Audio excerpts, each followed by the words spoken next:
안녕하세요. 프로토스소입니다. 이제 월드컵 결승전이 남았네요. 일단 하던 걸 해야죠. 예. 구독과 좋아요, 알람 설정 부탁드리고요. 구독해주시는 모든 분들께 감사드립니다. 월드컵 결승전 남았는데, 자, 이제 결승전 가보죠. 월드컵 결승전. 예. 결승전입니다. 월드컵 결승전. 그냥부터 프랑스랑 아르헨티나가 올라올 가능성이 높은 팀들이 올라와가지고, 역시 솔직히 3, 4위전은 제가 체력을 너무 생각을 못했습니다. 예. 체력이 거의 끝까지 갔더만요. 예. 못 뛰더만. 예.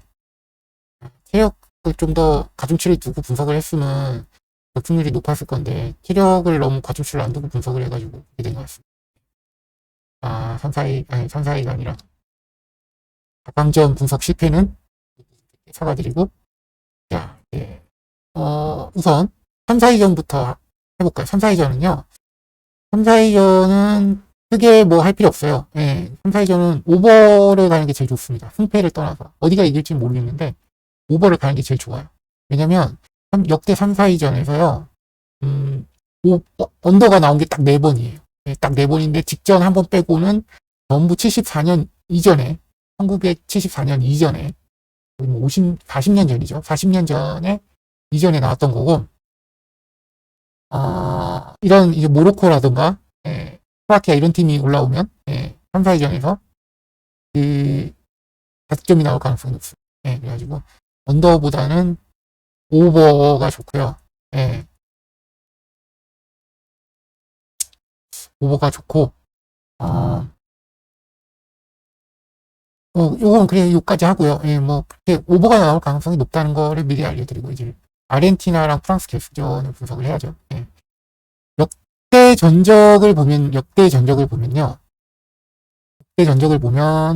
6승 3무 3패로 아르헨티나가 승입니다. 역시 프랑스는 잘하긴 하지만, 신흥강호 느낌이 강하죠. 예. 신흥강호라기보다는 이제, 아르헨티나보다는, 예, 최근에 이제 강호로 뛰어오른 팀이고,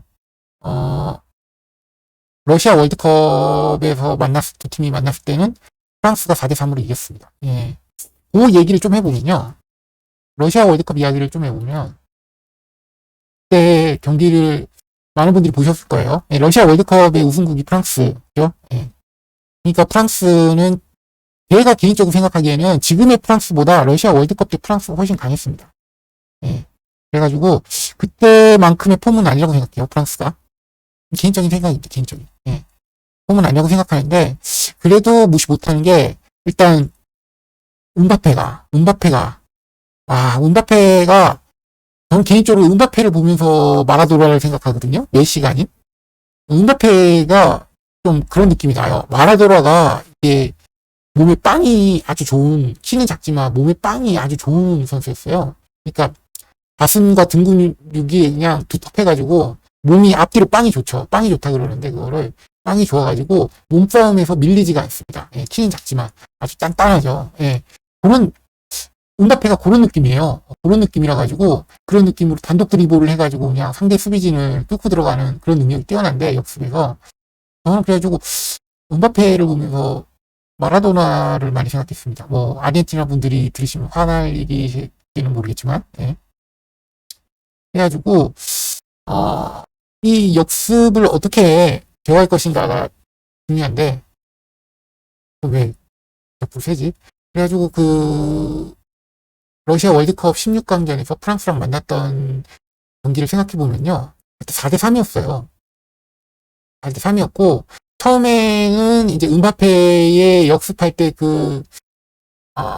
조금 실수에 가깝다고 생각하는데, 페널티킥 하나로, 예, 페널티킥 하나로, 이제, 중력수가 완전 프랑스 쪽으로 넘어가나 싶었는데, 그거를 막았죠. 그거를, 디마리아가 아주 그냥, 멋진 골로 막았습니다. 예. 그래가지고 다시 흐름을 가져왔는데, 역시, 은바페였습니다. 예. 그래가지고, 그 경기를 보면서 느낀 점이 뭐냐면요. 프랑스가 아르헨티나랑 경기할 때, 장점이 뭐냐면, 피지컬이다. 왜냐면, 아르헨티나 선수들이 생각보다 왜소해요. 예. 개인기는 좋은데 생각보다 왜소합니다. 예, 생각보다 왜소하고요. 이게 현재 보시는 게 이제 러시아 월드컵에서 프랑스랑 아르헨티나의 16강전인데 경기 흐름 요것만 봐도 볼 수 있어요. 이제 앙투안 그리즈만이 넣었다고 하지만 이거는 음바페가 뽑아낸 페널티킥입니다. PK고요. 그다음에 이제 여기 또 어딨지? 이제 디마리아가 이제 동점으로 만들고 와 여기서 이제 메시의 그림 같은 패스로 이제 역전을 만들었는데 진짜 아쉬웠습니다. 예. 무너졌어요 후반전에. 아쉬운 경기예요.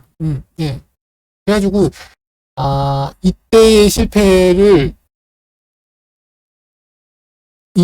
실패를 개선하기 위해서 아르헨티나는 리오넬 스칼로니 감독 체제로 새 출발을 했고요. 그러고 난 다음에 이제 코파 아메리카에서 4강에 머무르게 되죠. 그래가지고 이때 이제 또 선수단 교체를 대폭 물갈이를 단행합니다. 그래가지고 젊고 빠른 팀으로 바꾸죠. 무엇보다 스칼로니 감독이 좀 이렇게 좀 변화무쌍한 전술이라기보다는 상대 팀에 맞춰서 전술을 구사하는 그런 스타일이에요.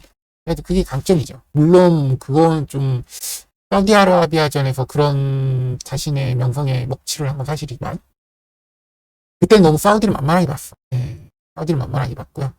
그래가지고 이런 이제 스칼로 감독과 메시와의 이제 합작으로 이제 코파 아메리카에서 우승을 하게 됩니다. 리오넬 스칼로니, 리오넬 메시. 근데 리오넬이 이름이에요. 예, 이제 뒤에가 이제 성이죠. 그러니까 우리나라 기준으로 같은 리오넬이 아니라고 하면 됩니다. 라고 이건 뭐 다 아시는 걸 그래. 월드컵 직전까지는 36경기 무패 행진을 했어요. 이게 프랑스 월드컵에서 이제 이렇게 스쿼드고요. 지금 보시는 게 한 번씩 봐주세요. 예, 이게 이렇게 바뀌었습니다. 예, 이렇게 바뀌었고 위에 게 2022년이에요. 위에 게 아래 게 이제 프랑스 월드컵이고 보시면 아시겠지만 생각보다 많은 선수들이 바뀌었습니다. 예, 생각보다 많은 선수들이 바뀌었는데 로는 조금 아쉬워요. 로는 실수도 많았지만 그래도 괜찮은 선수였는데 주변에서 밀려난 게 좀 아쉽고요. 또 뭔 얘기를 해드려야 또 그래가지고 좀 러시아 월드컵 얘기 좀 더 하면요. 프랑스는 역습 상황에서 대부분 아르헨티나 수비진을 그냥 완전 유린해버렸습니다. 스피드와 힘으로. 이 두 팀 간의 피지컬은 차이가 큽니다. 보시면 아시겠지만 화면에 잘 나오고 있나요? 피지컬은요. 프랑스가 압도적이에요. 키가 거의 190입니다. 평균 신장이. 예.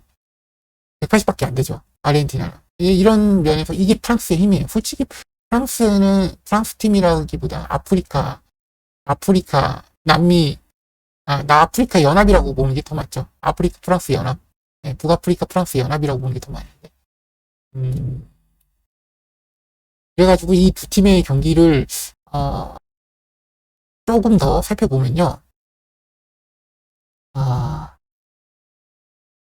마스체라노가 좀 아쉽네. 마스체라노의 역할을 할 선수가 현재 아르헨티나에 없는 게 좀 아쉽긴 하네요. 조금 살펴보면 좀 무왕장하니 죄송합니다. 준비한 게 많은데 이걸 다 하려고 그러니까 좀 그래요. 이제 이 두 팀의 경기를 생각해 보면요.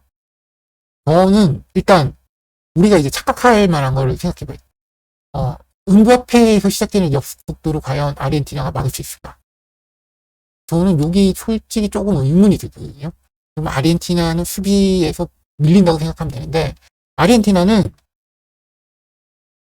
음바페 몇 명이 있는 브라질을 상대로도 수비를 성공시킨 팀입니다. 보시면 아르헨티나 경기거든요. 아르헨티나는 의외로 수비가 단단한 팀이에요. 예, 뭐 이렇게 피지컬이 밀린다 그러지만 의외로 수비가 단단한 팀이고 코파에서도 브라질을 상대로 수비가 성공했습니다. 예, 브라질을 상대로 수비가 성공을 했고요. 음바페 몇 명이 있는 팀이죠. 브라질은. 음바페보다 더 빠른 선수들이 있는 팀. 팀을 상대로도 충분히 수비를 성공시킨 스피드를 막는 데는 이골이 난 팀이다. 그리고 또 의외로 클린시트가 많아요. 폴란드 2대0, 아르헨티나 2대0. 그 전에 아랍에미리트, 자마이카, 온두라스, 에스토니아, 뭐 이탈리아 상대로 다 뭐 클린시트를 했고요. 에콰도르한테 1실점 했고, 다시 뭐 베네수엘라, 콜롬비아 상대로 클린시트, 브라질 상대로 0대0. 확실히 수비 장구는 능력이 뛰어납니다. 우루과이 상대로도 0대0이에요. 페루, 우루과이 상대 3대0. 이런 식으로 의외로 클린시트가 많은 팀입니다. 프랑스는 보시면 아시겠지만 의외로 실점이 있는 팀이에요. 1실점을 꼭 합니다. 폴란드 상대로 1실점, 잉글랜드 상대로 1실점, 프랑스 상대로, 덴마크 상대로 1실점, 호주 상대로 1실점, 그리고 뭐 크로아티아 상대로 1실점, 덴마크 상대로 2실점, 뭐 오스트리아, 크로아티아, 뭐 덴마크, 네이션스 리그는 솔직히 좀 아닌 것 같은데. 네이션스 리그에서랑 월드컵에서랑 팀이 좀 그래도 실점을 많이 하는 팀입니다. 의외로. 프랑스의 피지컬이 단단하다고 하지만 의외로 실점이 많은 팀이에요. 그걸 많은 팀이 아니라 실점이 있는 팀이에요. 이 실점을 잘 하지는 않지만 의외로 실점이 있는 팀이라는 거. 그리고 아르헨티나는 결정력이 뛰어난 팀이죠. 네, 결정력이 뛰어난, 의외로 수비가 좋고 결정력이 뛰어난 팀입니다. 다만 이제 프랑스와 아르헨티나 두 팀을 비교했을 때 피지컬은 프랑스가 압도적이라는 거죠. 프랑스는 경기를 풀어감에 있어가지고 점유율에 신경을 쓰지 않는 팀이에요. 점유율에 신경 쓰지 않습니다. 프랑스 아르헨티나와 이 경기에서도 아르헨티나가 점유율이 높았어요. 네. 점유율이 데시앙 감독의 특징이에요. 데시앙은 점유율보다는요, 그 볼을 가지고 공격을 어떻게 마무리 지을지를 생각하는 그런 감독이에요. 네, 그런 스타일이거든요. 이런 스타일이 감독해줬으면 좋겠네. 그렇고요. 아르헨티나는 전형적인 점유율 축구를 한다고 생각하시겠지만 의외로 상대팀의 맞춤 점수를 가지고 오는 팀입니다. 그래가지고 이 경기에서 제가 보기에는 디마리아가 좀 나와줬으면 좋겠는데 디마리아가 어떻게 될지 모르겠네요. 디마리아 안 나오지? 디마리아 나오지. 디마리아가 현재 아르헨티나 대표팀 명단에는 있는 걸로 알고 있는데, 네. 명단에는 있는 걸로 알고 있거든요. 사우디전에 뛰지 않았나? 디마리아 뛰었어요, 사우디전에. 디마리아가 나와줬으면 좋겠네. 프랑스의 수비를 뚫기 위해서는요, 디마리아의 결정력 있는 중거리 슛 한 방이 필요하거든요. 메시보다 디마리아가 중거리 슛은 더 좋습니다. 그래가지고, 디마리아가 나와줬으면 좋겠는데, 디마리아가, 피지컬이 밀려서 수비가 안 돼요. 메시랑 디마리아가 같이 뛰면요, 전방 압박이 완전 불가능해집니다. 그런 것 때문에 디마리아랑 메시 중에 선택을 해야 된다는 게 문제인데, 디마리아를 교체 선수로 쓰기에는 디마리아의 슈팅력이 너무 아깝죠. 네. 그런 것도 있어요. 하지만 프랑스는 확실하게 실점을 하는 팀이고요. 아르헨티나가 득점력이 확실한 팀이기 때문에 아르헨티나, 프랑스 둘 다 득점을 한다 치면 프랑스가 과연 2점을 득점할 수 있을까? 그걸 봐야 돼요. 이 경기에서는. 그게 핵심이라고 생각합니다. 근데 할 것 같은데. 지금 러시아에서의 그 팀이랑 지금 아르헨티나는 해졌거든요. 이렇게 생각하면 프랑스는 솔직히 러시아 때보다 조금 약해진 것 같아요. 근데 아르헨티나는 더 강해졌죠.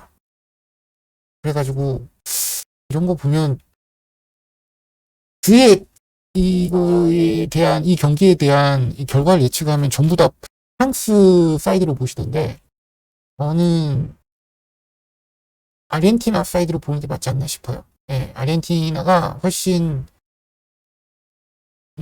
좋아 보입니다. 네.